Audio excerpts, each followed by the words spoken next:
Blessings and namaste, everyone. I am spiritualist, psychic, astrologer, and medium Ray Sette. Thank you once again for allowing me this opportunity to share with you my astrological and spiritual insights for the month of November 2019.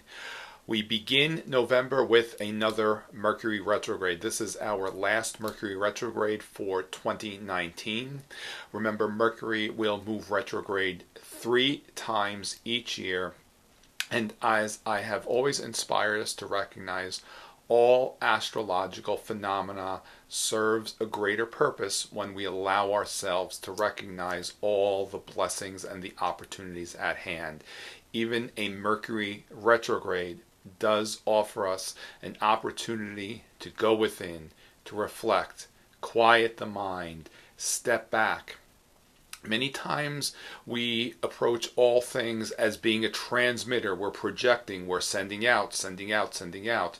And in order for us to allow spirit to return to us all that we have set in motion, we need to allow ourselves time to step back and to go within. Sometimes we need to be the transmitter, and sometimes we need to be the receiver. Mercury retrograde is that time to be the receiver, to go within. Many times we don't recognize that a Mercury retrograde is also an opportunity to receive. Remember, all the RE words pertain to Mercury retrograde. Now, Mercury moved retrograde on October 31st, Halloween. It will remain retrograde until November 20th. And as I always also suggest for us to recognize that not until Mercury moves past the point that it moved retrograde that we are not fully out of the retrograde effects, and that marker is December 7th. Now Mercury, this specific Mercury retrograde is in the sign of Scorpio. Scorpio represents dark matter, all that which is hidden. It also connects and represents fear. This Mercury retrograde is an auspicious opportunity to release fear. Allow yourself the time to go within and recognize wherever the element of fear may be present that always shall interfere with our well-being, our greatest desires, success, accomplishments, with whatever that might be. Overall, humanity is in a greater period of releasing fear. And with this Mercury retrograde, allow yourself to recognize where the element of fear may still remain present so that you can release it, especially once Mercury moves direct. The retrograde is not necessarily a time to set things in motion. It's a time to go within. So as I'm suggesting, recognize, allow yourself to go within and reflect on wherever fear may still be present. You see, all facets of this human experience will play a greater purpose when we allow ourselves really to not get too caught up in certain experiences that cause us to perhaps be derailed from recognizing the greater purpose. Fear can be an element of checks and balances. It can keep us in a place from sometimes not allowing the ego to be too inflated.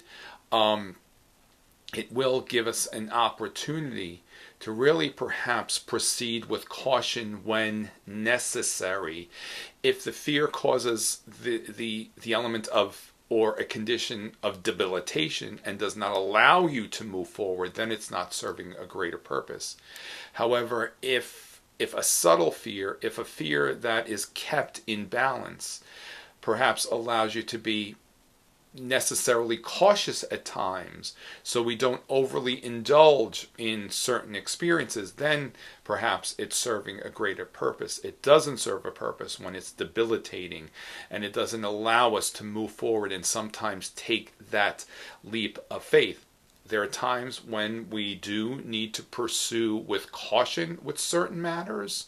Perhaps a a light fear that isn't overwhelming may do just that.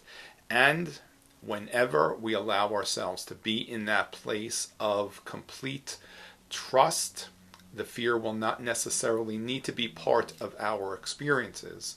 We will innately know what directions we need to pursue, what we might need to stay away from.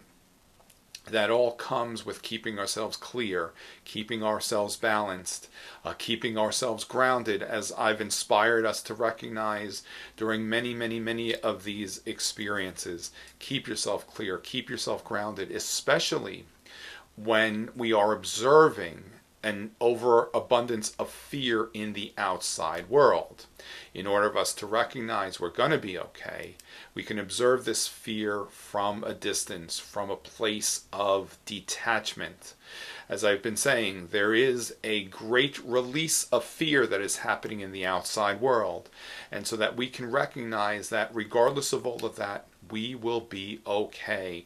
Nothing can interfere with our well-being when we keep ourselves peaceful, grounded, remain in a place of gratitude and love, and trust that Spirit is guiding us, directing us.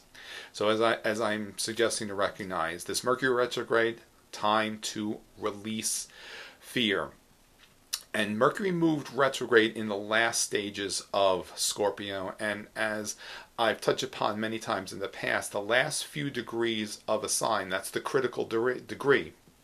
And many times, whenever something takes place at that last stage of a sign, it's a turning point. This could be one of the final opportunities for us to fully release any fear that is not allowing us, not permitting us to move forward, especially on our spiritual path. That doesn't mean that we may not necessarily experience slight experiences of fear. However, those experiences of fear that we may possibly experience may just keep us in check, and may not debilitate us and cause us delays in moving forward with all that we desire. Again, Mercury went retrograde on October 31st. It will move direct on November 20th, and the shadow effects will remain in orb until about December 7th. So just proceed with caution once Mercury moves direct. Now on November 8th, we've had a highly auspicious alignment between Saturn and Neptune. It's what we refer to as a sextile aspect. That's when two planets, two elements, are within 60 degrees of one another. That aspect indicates opportunity. And many times when an alignment and aspect does present itself, it happens at 3 points. This Saturn-Neptune alignment began in the early part of 2019, and this is the third and final exact alignment of these two planets. This is an opportunity to pursue all business endeavors that are spiritually based. You see, unless any business endeavor, any corporation, if you will, unless it is encoded with that spiritual, especially humanitarian element, it will not have a place in the future. And many of us are being offered opportunities to pursue and create corporations, business structures, which have a strong spiritual foundation.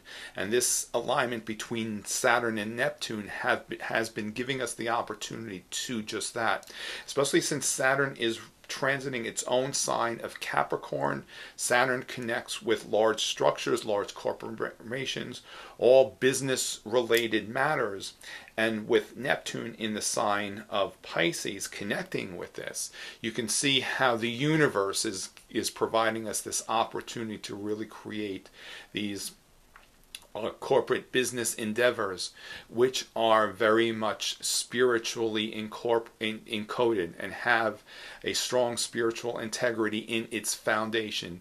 These are the business endeavors that will survive in the coming times, because overall we are becoming very much an encompassing spiritually based society.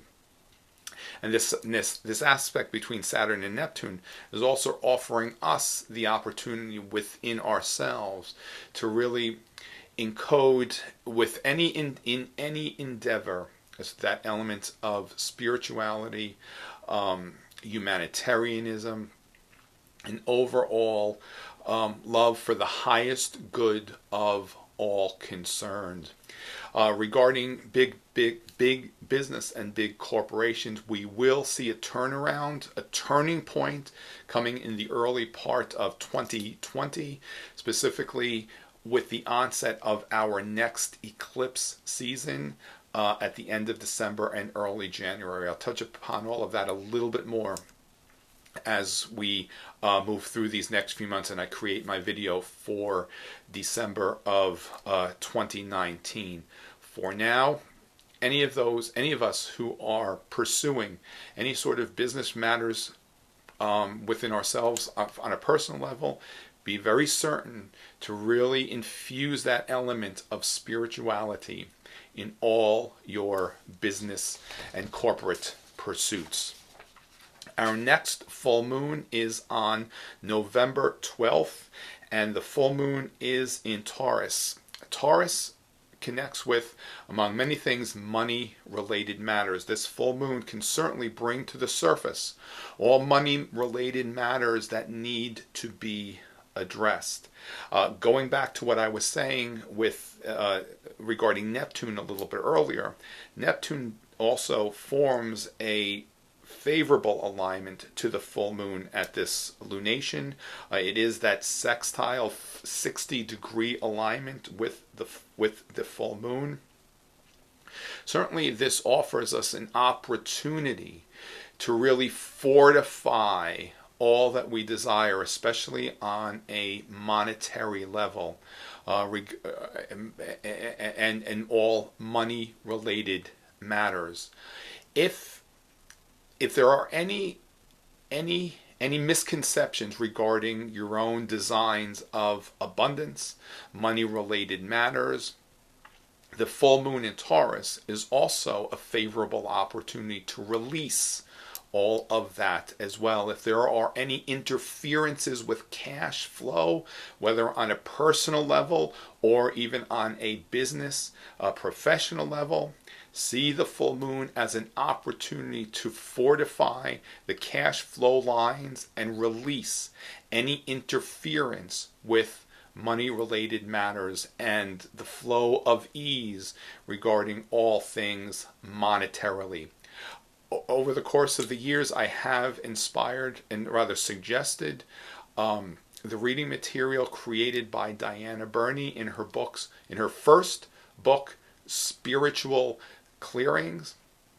The personal clearing exercise does include a segment to help fortify and clear and cleanse cash flow lines on a personal level as well as on a business level. So this full moon, it's a favorable opportunity to clear away those cash flow lines and allow yourself to really receive monetary abundance and as well as abundance in all related matters. And I've always suggested to recognize that many times we inadvertently create abundance in the element of lack. So use this full moon as a time to also release lack wherever that may be present in your experiences. On November 22nd, the sun moves into the sign of Sagittarius. Sagittarius is the sign that connects and represents the higher mind, inspiration. Sagittarius is the sign of the teacher, the philosopher. When the sun transits the sign of Sagittarius, we have the opportunity to recognize our connection with our higher mind, our higher self, that part of us which exists in the spiritual realm that is not interfered by the third dimension.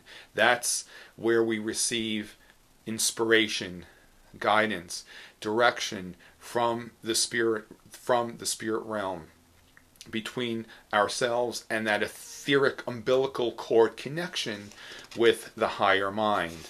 Now, our new moon is on November 26th, and it is in the early stages of Sagittarius. So, at the balsamic moon, which I inspire us to recognize as the opportunity for us to prepare for the next lunar cycle.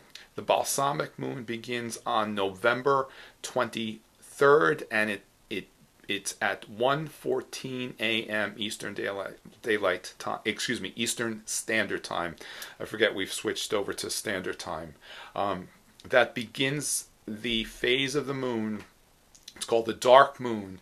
That prepares us for the next lunar cycle. And as I said, since the next new moon is in the sign of Sagittarius, the sign of the higher mind, we can use the opportunity of the balsamic moon to clear the connections with the higher mind, fortify that etheric umbilical cord, and at the time of the new moon, allow yourselves to really recognize your connection, your own personal connection with this part of ourself that exists in the spirit realm, as well as the opportunities to receive guidance from the higher mind. The sign of Sagittarius, it's also connects with media, publishing, publications.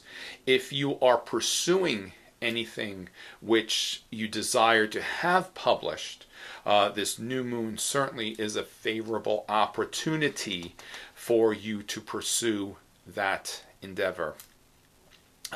Once again, I thank you for giving me these brief few moments to share with you some of these insights for the month of November. Remember, I always emphasize that throughout any month, as well as any given day, sometimes we experience thousands of different points and different alignments. I'm just touching upon some of the more significant ones that take place during a certain time. Remember to understand on a personal level how these will fit into your own experience. We need to see how they fit into our own personal astrological charts.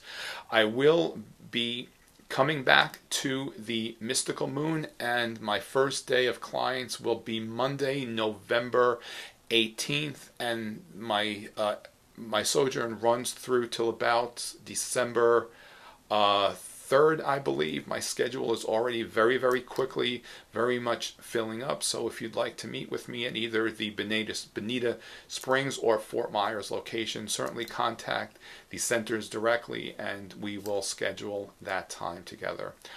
Also, November is the time for us to celebrate Thanksgiving and to be grateful for all things. I always inspire us to recognize the opportunity in being grateful every day, not only one day a year. Begin each day in that place of gratitude. We're very much at this time inspired to be grateful, to be thankful. And I suggest for us to be grateful and thankful in every moment of every day. In one of Diana Burney's books that I've been mentioning a few times, she suggests and inspires us to begin every day in that place of gratitude. So I extend that invitation to you as well, to beginning each day in that place of gratitude. I also would like to share with you that I am my personal friend Diana Burney. She has released her third book all about clearings. This book is entitled, Archangel Clearings. I was very blessed to have the opportunity to write the foreword to this book. I believe right now it may just be available on Kindle. However, when it is available in book form, I will share that with you as well. Once again, I thank you for this opportunity, for allowing me to share with you some of these astrological and spiritual insights into the month of November. Be well. Namaste. I'll see you all very soon.